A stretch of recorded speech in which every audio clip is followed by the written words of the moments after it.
coffee, tea.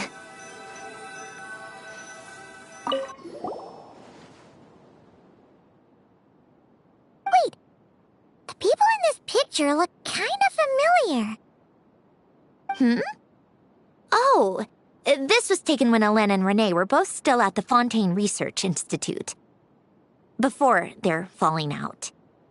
In his later years, Hélène would often sit by the fireplace and stare at this picture, wearing an expression somewhere between guilt and longing.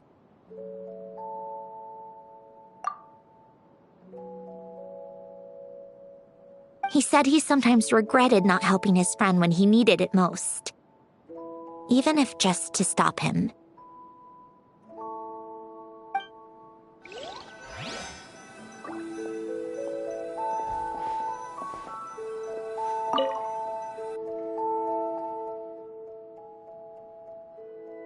Oh, these are some of Hélène's drafts from his later years. Just casual doodles, really. And these are just some unimportant letters. I couldn't be bothered to sort through them before I left.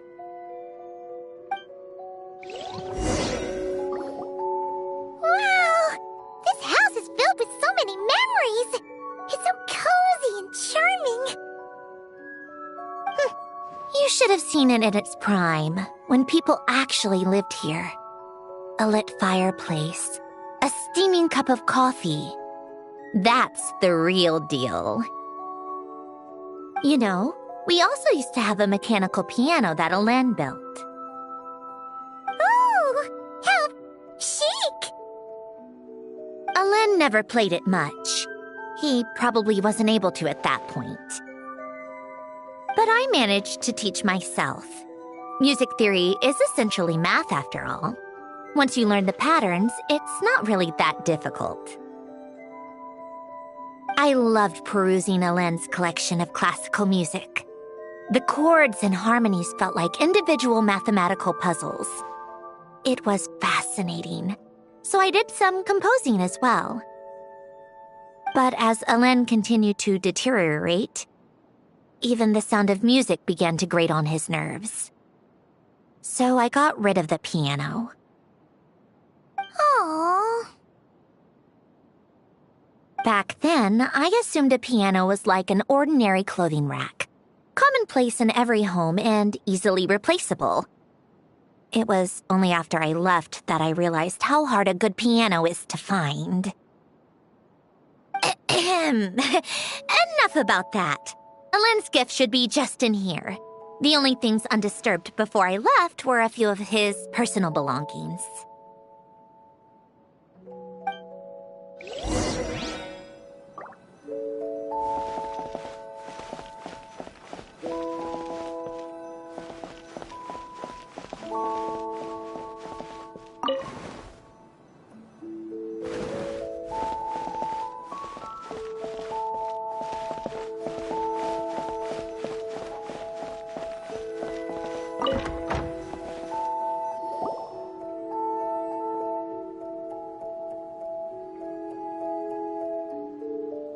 Wait, there's a hidden compartment at the back of this box.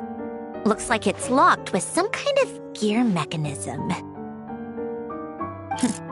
Knowing you, Hélène, I'm guessing it goes like this, then like this.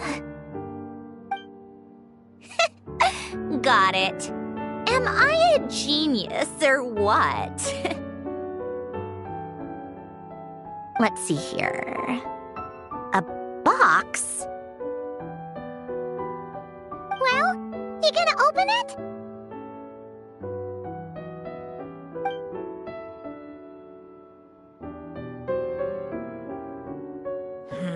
It's heavier than I was expecting. Just how much stuff is in here?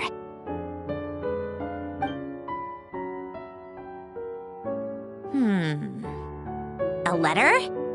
And a bunch of junk underneath it. None of it seems that important.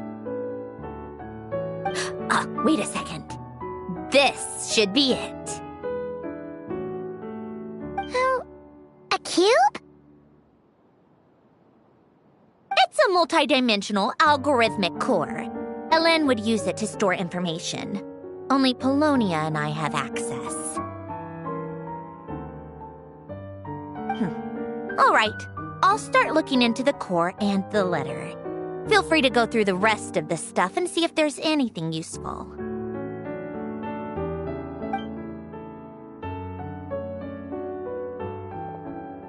Okay.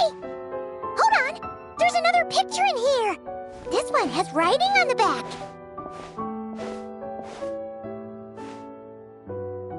A snapshot of you playing among the plants shortly after you were born. You seem to like these flowers a lot. May you grow and flourish just as they do.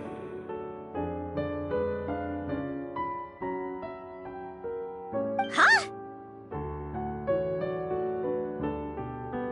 Wow! Look how happy you are in this picture. You've changed a lot since then, huh? What's that supposed to mean? Just that you come off kind of aggressive sometimes. Or, you know, annoyed at everyone around you.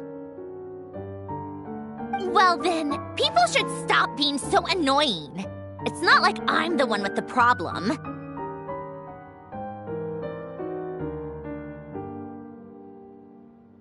Of course not.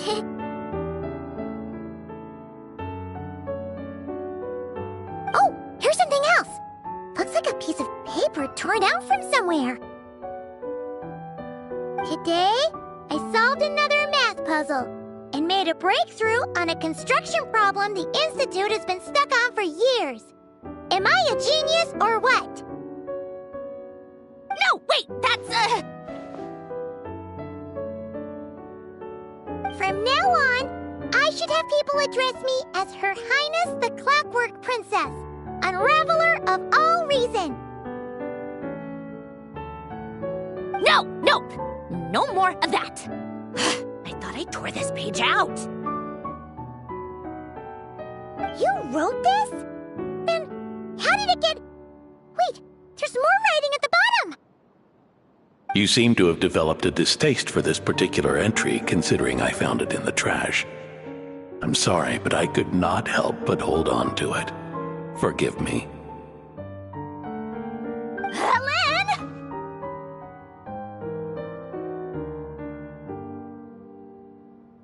Don't be embarrassed. Everyone goes through a phase like that. Nonsense! I wasn't even the one who wrote that. It must have been Polonia. That's enough. I told you it was Polonia. You know what? We're done with this. No more rifling around in the box. Just put it down and let me read the letter.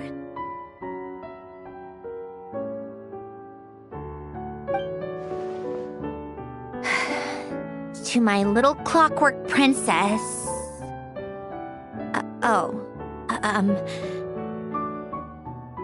Not another word. Got that?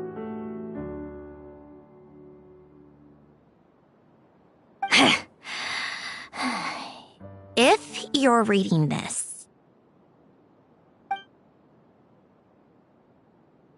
You've most likely received the gift I left for you. I just hope you didn't stumble across all this while cleaning out my effects or something trivial like that. I once asked if there was something you wished for. Do you remember that? I wonder if time has changed your answer. Regardless, I have another gift. A formula that will allow you to come face to face with the anomaly inside of you. If you even still call her that. Why this gift? To understand that, allow me to wax poetic on the soul once again. I would ask you to stick with me until the end, but I know you will. You always have. I believe a person should be born twice over in their lifetime. First, there's the birth that grants us life. then the birth of the soul. It's a matter of transforming the life bestowed upon us into the life we choose for ourselves. And to do that, we must look inward. We must make a conscious choice to define the meaning of our life instead of allowing the happenstance of our existence to pass us by. This is the process of recognizing the soul that lives within us. You are my proudest masterpiece. I told you that long ago. But to me, you have never been a creation or a machine. To me, you're just like the rest of us. You have a heart. In fact, some theories think of the human brain as nothing more than a machine, and thought the product of its computations. So you see, perhaps we're not so different after all. Your inner machinery is just far more advanced than most. No matter how one looks at it, the heart is a complex thing. A place where logic and reason collide with our emotions. Your computational capacity allowed you to become sentient and develop logical reasoning. But it also granted you something that, on the surface, might seem contradictory. Emotion. Emotions and logic often clash with each other, and those instances of discord can accumulate over time.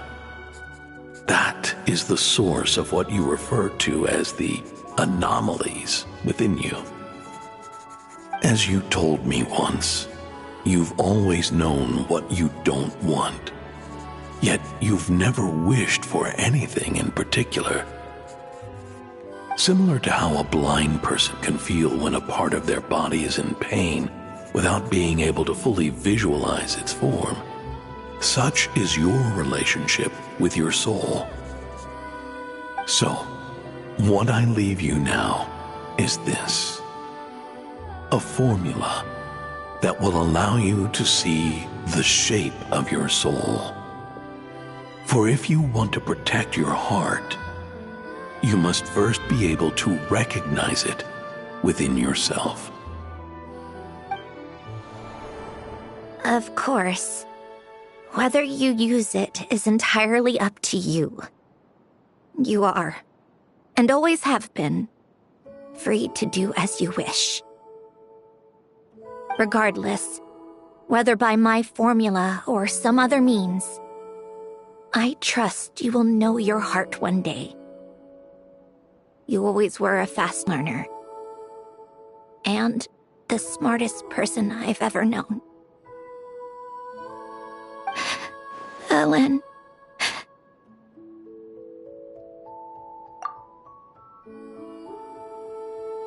Oh.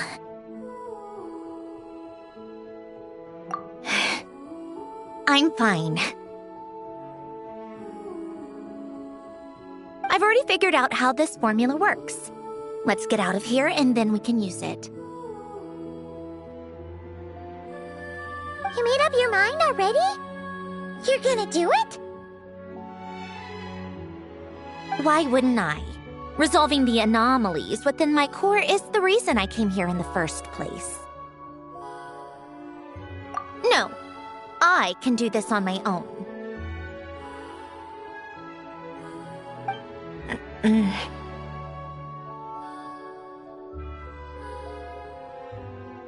But, do you want to watch? What do you mean? I already know what anomaly I need to resolve. Like Ellen said, she's an amalgamation of all the times my logic algorithms have clashed with my emotions. And by resolve, you mean that literally, or... Yes. But if you, let us in like that, wouldn't that mean letting us see a bunch of your, inner thoughts and secrets? If what Alen said is true, then I'm about to be, born anew, or whatever. This is your chance to be lucky enough to witness it. Besides, you already read my whole diary. When it comes to keeping my innermost thoughts to myself, well, I think that ship has sailed. You're really sure about this? How many times do I have to say it? I finally let you in as, friends, and you want to question it. I'm not gonna offer a second time. Enough with the mushy stuff. Just follow me.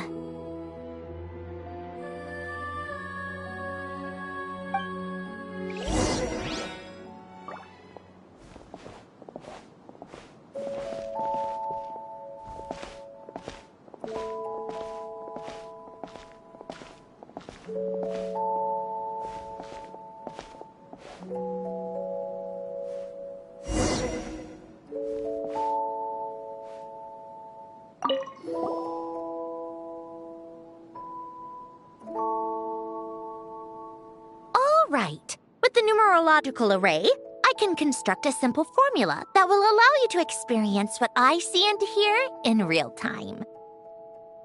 Oh, just like St. Lolly's scent-sharing technique. Been there, done that. Huh.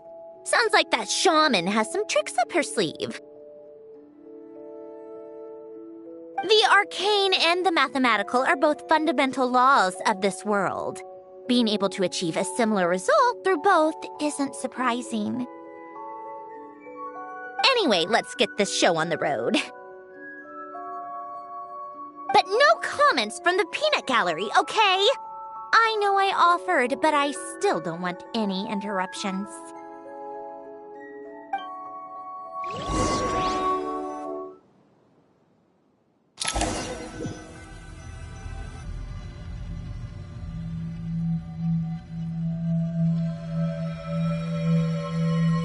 Is this my heart? No, it's probably just the result of Alen's formula. A space dedicated to resolving anomalies. Huh. But it looks like the walls are all mirrors? You made it. About time.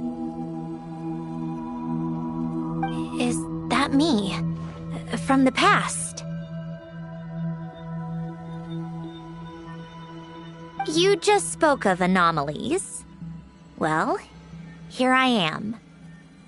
What happens when emotion contradicts reason? Shall we sit down and talk?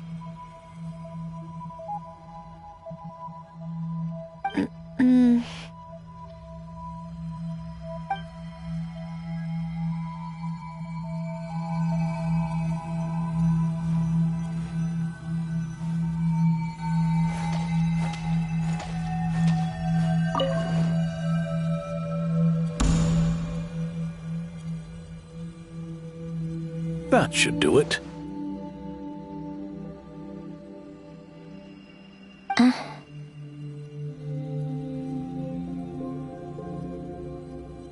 Hello?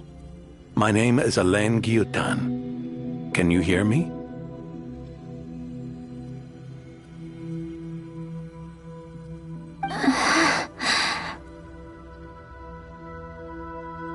Brings back memories, doesn't it? The time we spent here.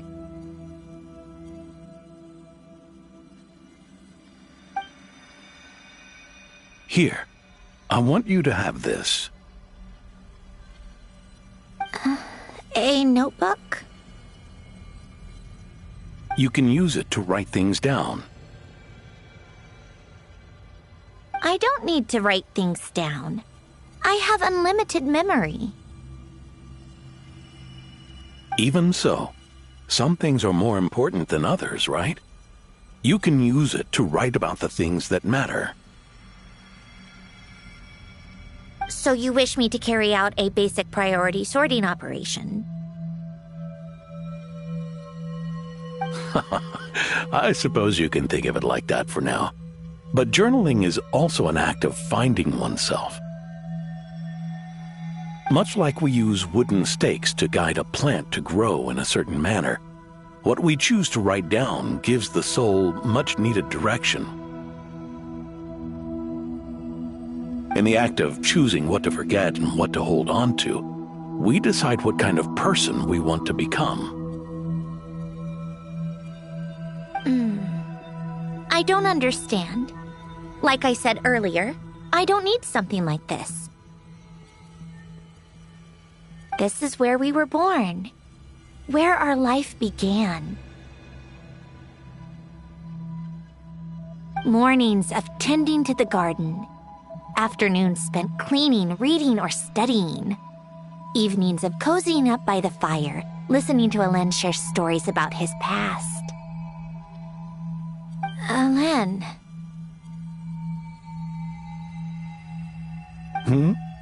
What is it? What are you drinking? Oh, this? It's coffee. It, makes me more productive. I want to try it. Oh, okay. Here.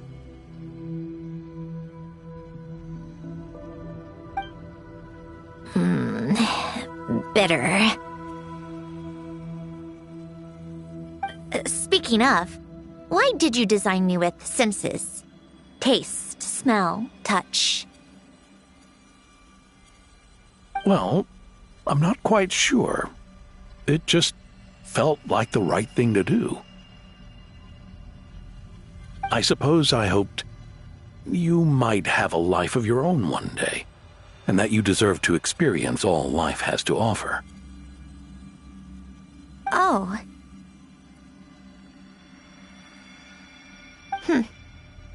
Still bitter. But the smell is nice.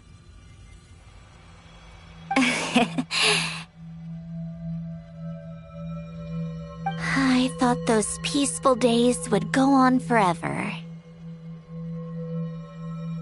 You know that's not possible. Maybe. But how was I supposed to know the end was just around the corner? That was just bad luck. Was it? Well, it certainly became a pattern, now didn't it?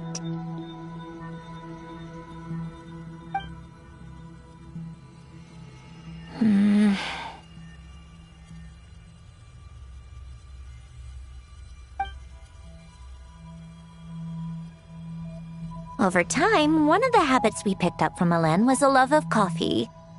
We even took to hosting tea parties. A machine acting like a human. Kind of laughable, right? I suppose that's just what I'm used to.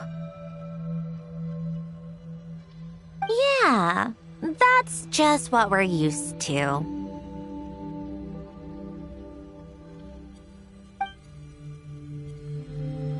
Hey, this place isn't half bad. Great spot for a party. More and more people seem to be showing up to my tea parties uninvited. Anyone care to explain? Can you blame me? I saw Columbina leading Capitano somewhere, and I had to see what that was about. I had simply asked Columbina where I might find Arlecchino. I have business to discuss with her, and Columbina suggested looking here. Tartaglia and I were unaware that this was a private gathering. Apologies for the intrusion. It won't be for long. Whatever. Just add it to the list of annoying things that have happened today. What's one more?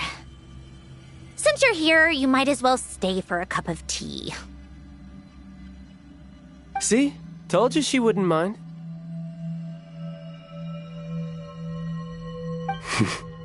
Much obliged, Sandrone. Well, look who we have here. Good thing I brought extra desserts. This has turned into quite the occasion. Capitano, I was just about to go find you. Pardon the intrusion. Rest assured, I won't sully your gathering with talk of work. We can have our discussion later. Spoken like a true gentleman. A certain unmannered 11th seat could learn a thing or two. You know, you really should start being nicer to me, Rosaline. Or I might just snatch that 8th seat right out from under you. I'd like to see you try. If you're gonna fight, take it outside. The only mess I plan on cleaning up is tea-related.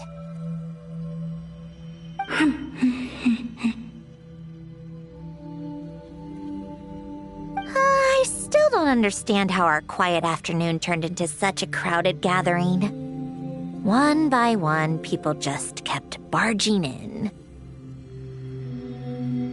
And then, one by one, they left without a word.